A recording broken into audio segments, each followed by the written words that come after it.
Mummy मैं कह रहा हूँ ना, मैं सिया से ही शादी करूँगा, अन्यथा मैं जिंदगी भर कुंवारा रह जाऊंगा और यह मेरा अंतिम निर्णय है। अब इस विषय पर मैं आपसे आगे बहस नहीं करूँगा। तभी अभिनव की मम्मी रमा जी ने कहा, बेटा तू समझता क्यों नहीं है?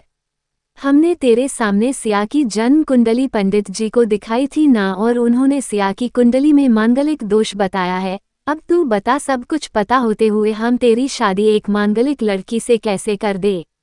तू जानता नहीं कि मांगलिक दोष वाले की जीवन साथी की मौत जल्दी हो जाया करती है, इसलिए तुझे मैं समझा रही हूँ, तू भूल जा सिया को।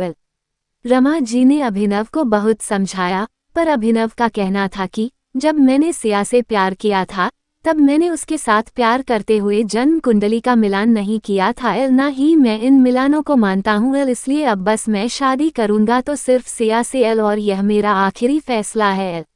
आखिर रमा जी को अपने बेटे की जिद के आगे झुकना पड़ा और पंडित जी के द्वारा बताए गए अनुसार सिया के मंगल दोष को दूर करने के लिए अभिनव के साथ शादी करने से पहले सिया की शादी एक पेड़ के साथ करवाई गई और उसके बाद सिया ने अभिनव से शादी करी। सिया दुल्हन बनकर अभिनव के घर आई, पर रमा जी को सिया का मांगलिक होना अभी भी खटक रहा था और रमा जी उसे दिल से नहीं अपना पा रही थी और घर में कुछ भी परेशानी आती तो उसका दोष सिया को ही दिया जाता। लेकिन सिया पढ़ी लिखी संस्कारी लड़की थी और वह अपनी सासू माँ से मिले इन बेवजह आरोपों को अपने दिल से नहीं लगाती थी और ऐसे ही ससुराल में उसके दिन कट रहे थे। एक दिन अभिनव ऑफिस से जल्दी घर आ जाता है, तब रमा जी ने उससे पूछा, बेटा आज जल्दी कैसे आ गया? तब उसने बताया, माँ आज सुबह से ही सिर दर्द और बहुत कमजोरी आ रही है, इसलिए ऑफिस में काम करने की हिम्मत ही नहीं हुई मेरी। तब रमा जी ने कहा, चल बेटा जल्दी कर, हमें डॉक्टर के पास चलना चाहिए। तब अभिनव और रमा जी डॉक्टर को दिखाने गए। डॉक्टर को दिखाने के बाद मालूम पड़ा कि अभिनव को पीलिया हो गया है, और दोनों जैसे ही घर लौटे रमा जी ने घर को सिर पर उठा लिया और कहने लगी, जब से ये लड़की हमारे घर में आई है तब से हमारे घर में परेशानी और बीमारियां भी साथ में लेकर आई है। इसके कदम ही अशुभ है। अब देखो इसका मांगलिक दोष हमारे बेटे पर भी असर करने लग गया है। कल को अगर मेरी बेटी को कुछ हो गया तो कौन जिम्मेदार होगा?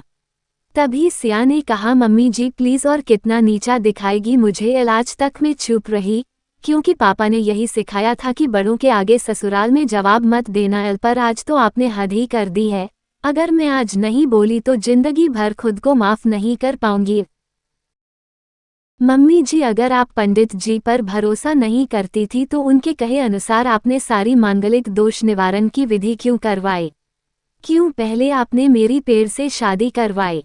दोष मेरा मांगलिक होना नहीं है, बल्कि दोष तो मेरा आपकी बहू होना है, क्योंकि घर में जाने अनजाने में कुछ भी परेशानी आती है उसको आप मुझसे जोड़ देती है, और जब कोई सास अपनी बहू से सिर्फ नफरत कर रही होती है तब ये बहू दोष बेटे बहू को नहीं पूरे परिवार को परेशानी में डाल देता है। और इस बहू दोष से मुक्ति भी सिर्फ सास ही दिलवा सकती है। बहू को अपनी बहू माने, उसे दिल से अपनाए, उसे भी सम्मान दे और यह महसूस कराए कि वह भी इस परिवार का सदस्य है, नहीं तो बहू दोष मांगलिक दोष से भी ज्यादा पीड़ादायक हो जाता है। सिया की कही हुई बातें रमा जी के दिल को झकझोर रही थी और उन्हें मन ही मन पश्चाताप भी हो रहा था। उस समय उन्होंने सिया को कुछ भी नहीं कहा। थोड़े दिन बाद अभिनव बिल्कुल ठीक हो गया और ऑफिस जाने लगा, और 1 महीने बाद अभिनव की सैलरी भी बढ़ गई। तब उसने घर आकर इसका श्रेय सिया को दिया। तो रमा जी बोली, हाँ सही है बेटा, तू तो सारा श्रेय बहू को ही देगा। तेरी माँ का आशीर्वाद भी तो तेरी प्रगति के पीछे रहता है तेरे साथ। तू तो मुझे श्रेय देना भूल ही गया। तब अभिनव ने कहा, माँ इस बार सिया का मांगलिक दोष मुझ पर और न ही मेरी तरक्की पर नहीं लगा। और माँ जब हम बुरी परेशानियों का श्रेय सिया को देते हैं तो अच्छे कामों का श्रेय भी तो सिया को ही देना चाहिए, तो इसलिए आज का सारा सिया को जाता है। अभिनव ने हंसते हुए कहा। तब सिया बोली, अभिनव तो क्या तुम भी मुझे ऐसा समझते हो?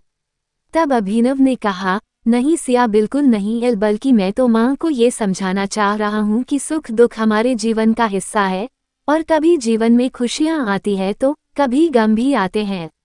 इसके लिए हमें परिवार के सदस्य या अपनी बहू को दोष देना उचित नहीं है। एल तभी रमाजी बोली, बेटा सही कह रहा है तू, और तेरी तरक्की ही बहुत है मुझे इस झूठे दोषों से बाहर निकालने के लिए। एल आज मैं ये कसम लेती हूँ कि आज के बाद में सिया को किसी भी बात का दोष नहीं दूंगी। एल ये सुनकर सिया आज बहुत खुश थी एल, क्योंकि आज उसको उसकी सास ने मांगलिक दोष के साथ साथ बहु दोषों से भी मुक्ति दे दी थी एल।